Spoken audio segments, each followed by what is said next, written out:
Hello student, आज हम अपने असेसमेंट फॉर लर्निंग में आकलन प्रविधियों में से अभ्यास की जो प्रविधि है उसका अध्ययन करेंगे।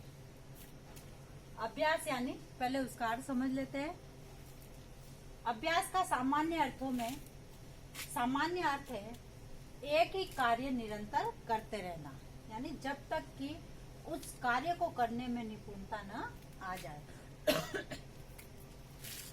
कहा जाए तो अभ्यास का क्या अर्थ बताया है, सामान्य अर्थों में इसका अर्थ बताया है, यानी एक ही कार्य को बार बार करते रहना और जब तक करते रहना उस कार्य को, जब तक कि उसमें निपुणता नहीं आ जाती।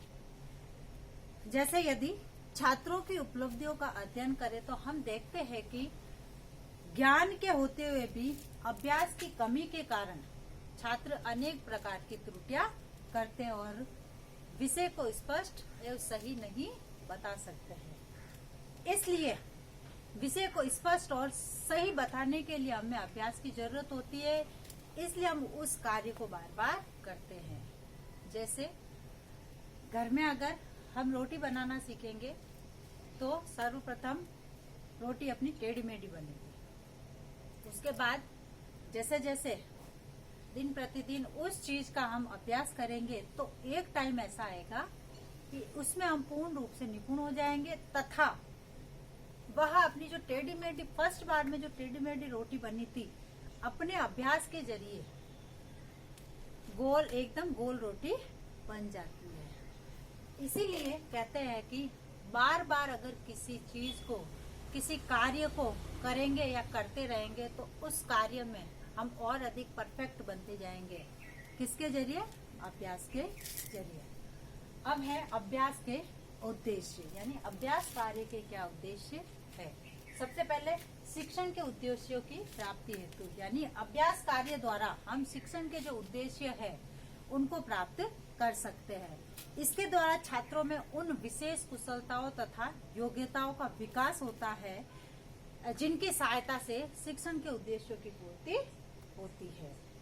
उसके बाद है अपना विषय संबंधी कौशलों का विकास, यानी अभ्यास के माध्यम से जो विषय से संबंधित जो कौशल है उसका विकास होता है। जैसे मौखिक कार्य है, लिखित कार्य है और गृह कार्य है। इन सभी की कुशलता प्राप्त करने के लिए हमें पर्याप्त अभ्यास की आवश्यकता होती है तथा अभ्यास कार्य द्वारा छात्र नियमों है, सूत्रों है, इन पर आधारित जो विभिन्न प्रकार की जो समस्याएं हैं उनको हल करते हैं तथा धीरे धीरे उसमें कुशलता प्राप्त कर लेते हैं।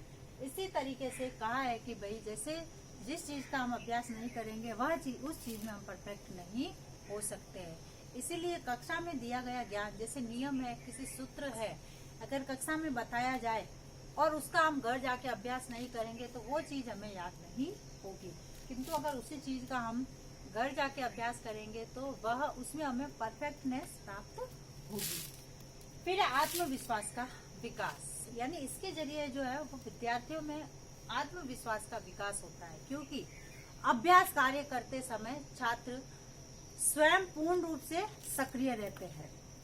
जब तक वह किसी नियम या सूत्र से संबंधित कई प्रश्नों को हल करता है और ठीक समाधान खोज लेता है तो निश्चित ही उसमें आत्मविश्वास की भावना विकसित होती है, क्योंकि अभ्यास के जरिए उसने खुद उन नियमों है, उन प्रश्नों है, उन सूत्रों है, उनको हल किया है और स्वयं करके देखा है।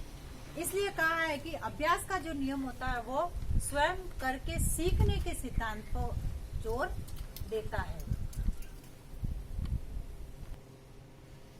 अब है इसका महत्व, अभ्यास कार्य का महत्व। सबसे पहले है वैज्ञानिक विधि से किया गया अभ्यास कार्य सफलता मिलती है, यानी अगर हम सुनियोजित और वैज्ञानिक विधि से अभ्यास कार्य करेंगे या उसके द्वारा अभ्यास कार्य किया जाए तो निश्चित ही छात्रों को विषय में रुचि होने लगेगी, क्योंकि अनेक सिद्धांतों एवं प्रत्ययों के बारे में अस्पष्टता के कारण छात्र नए उप विषयों को नहीं सीख पाते हैं। इसलिए अगर हम इस वैज्ञानिक विधि से अभ्यास कार्य करवाएंगे तो उनका जो है कंसेप्ट क्लियर होता जाएगा अभ्यास के माध्यम से।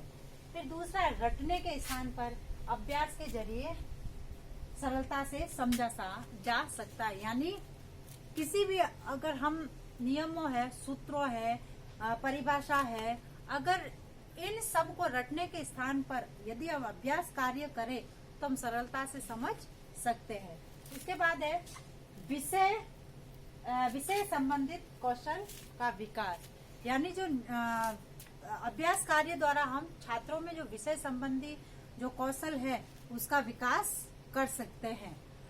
फिर है जो उनका जो सीखा हुआ जो ज्ञान है, सिद्धांत है, नियम है, प्रत्यय है, इनका आयोजन हम अभ्यास द्वारा ही संभव कर सकते हैं। अन्यथा सिद्धांतों है, नियमों है आदि का ज्ञान छात्रों के लिए बोझ बनकर रह जाता है। फिर है सफलता से सीखने के लिए परिश्रम, लगन, चिंतन, एकाग्रता, धैर्य एवं विश्लेषण आदि गुणों की आवश्यकता होती है और जब तक ये सारे गुण नहीं होंगे तब तक अभ्यास कार्य नहीं किया जा सकता। उसके बाद है जो अभ्यास द्वारा छात्रों में स्वच्छता एवं कलात्मक ढंग से कार्य करने की रुचि विकसित की जा सकती है। यानी जब तक जैसे अपन एक मैप ही ले लेते हैं, उस मैप को विद्यार्थी अभ्यास के जरिए भरेगा नहीं, पूर्ण नहीं करेगा, तब तक उसमें परफेक्टनेस नहीं आएगी और स्वच्छता और कलात्मक ढंग से कार्य नहीं कर सकेगा। और अभ्यास ही वो माध्यम है जिसके जरिए विद्यार्थी स्वच्छता और कलात्मक ढंग से कार्य कर सकते हैं। उसके बाद है अभ्यास के प्रश्नों को हल करने में छात्रों में आत्मविश्वास है, आत्मसंतोष है, सफलता है, आनंद है, इनकी अनुभूति होती है क्योंकि वह खुद प्रश्नों को करता है, अपने परिश्रम से करता है, अपनी मेहनत से करता है और अपनी मेहनत से किया गया कार्य उनको आत्मसंतोष है, सफलता है और आनंद है, इन सब की अनुभूति करवाता है। अब अपना अभ्यास कार्य में प्रयोग किए जाने वाले आवश्यक सावधानियां, यानी कौन कौन सी सावधानियां होनी चाहिए। सबसे पहले जब तक सभी छात्र विषय वस्तु को पढ़ न ले, समझ न ले, जब तक अभ्यास कार्य नहीं करवाया जाना चाहिए। अन्यथा अगर हम विषय वस्तु को बिना समझे, बिना पढ़े अगर उस अभ्यास कार्य करवाएंगे तो वह विद्यार्थियों के लिए एक अनावश्यक बोझ बनकर रह जाएगा। फिर अभ्यास कार्य एक निश्चित समय के लिए होना चाहिए, यानी उसकी टाइम लिमिट होनी चाहिए। उसके बाद सीखी गई विषय वस्तु के विशिष्ट तथा कठिन बिंदुओं पर विशेष बल देना चाहिए। यानी अभ्यास कार्य में जो विशिष्ट और कठिन बिंदु है उन पर अधिक ध्यान देना चाहिए।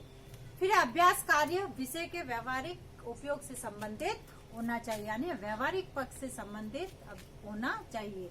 फिर अभ्यास कार्य के दौरान, यानी इस कार्य के दौरान की गई त्रुटियों को, जब बालक की गई गलतियां करता है तो उस गलतियों का सुधार अध्यापक को करना चाहिए तथा उन त्रुटियों को दूर करना चाहिए। फिर अभ्यास कार्य को शिक्षण और सीखने का भाग मानकर उसे नियोजित करना चाहिए, यानी अभ्यास कार्य शिक्षण का एक भाग है और सीखने का एक भाग है, यह मानकर ही नियोजित करना चाहिए। उसके बाद अभ्यास कार्य के लिए आवश्यक परिस्थिति को ध्यान में रखकर ही समय दिया जाए, यानी आवश्यक परिस्थितियों को ध्यान में रखकर अभ्यास कार्य करवाया जाए, जिसमें कभी अभ्यास के लिए जैसे 5 मिनट दे दिए, कभी 10 मिनट दे दिए। सामान्यतः जैसे हम अभ्यास कार्य करवाए तो उसके लिए टाइम की लिमिट होनी चाहिए, 5 या 10 मिनट देकर कक्षा में इतने ही प्रश्न दिए जाए जिनको कि विद्यार्थी कक्षा में समझ छात्र सुविधा पूर्वक उस कार्य को कर सके। उसके बाद अभ्यास के समय दिए गए प्रश्न इस प्रकार के होने चाहिए कि क्रमानुसार सरल से कठिन की ओर होने चाहिए, जिससे जैसे कक्षा में जैसे मंद बुद्धि वाले हैं, तीव्र बुद्धि वाले हैं और प्रतिभाशाली बालक है, ये सब उसमें व्यस्त रहते हुए अर्थात प्रश्नों को क्रम सरल से कठिन की ओर होना चाहिए, जिससे सभी विद्यार्थी उनको हल कर सके। अब जो अभ्यास कार्य जो है वो पूर्ण रूप से शुद्ध तथा स्पष्ट होना चाहिए। जैसे यदि जैसे छात्र अभ्यास कार्य को अस्पष्टता के कारण समझ नहीं पाएंगे तो उसे करने में असमर्थ होंगे, यानी जब तक अभ्यास कार्य शुद्ध तथा स्पष्ट नहीं होगा तब तक विद्यार्थी उसको करने में असमर्थ होंगे। उसके बाद है जैसे अभ्यास कार्य करते समय छात्रों को आवश्यक प्रेरणा दी जाए तथा अभ्यास कार्य में लेखन स्वस्थ रखना चाहिए, स्पष्ट रखना चाहिए। यानी जो अभ्यास कार्य की जो है विद्यार्थियों को प्रेरणा दी जाए तथा उस कार्य को करते समय यह ध्यान देना चाहिए कि उनका लेखन स्पष्ट तथा शुद्ध हो। इस तरीके से अभ्यास द्वारा किया गया कार्य हमेशा सफल होता है तथा विद्यार्थी उसमें सफलता हासिल करता है।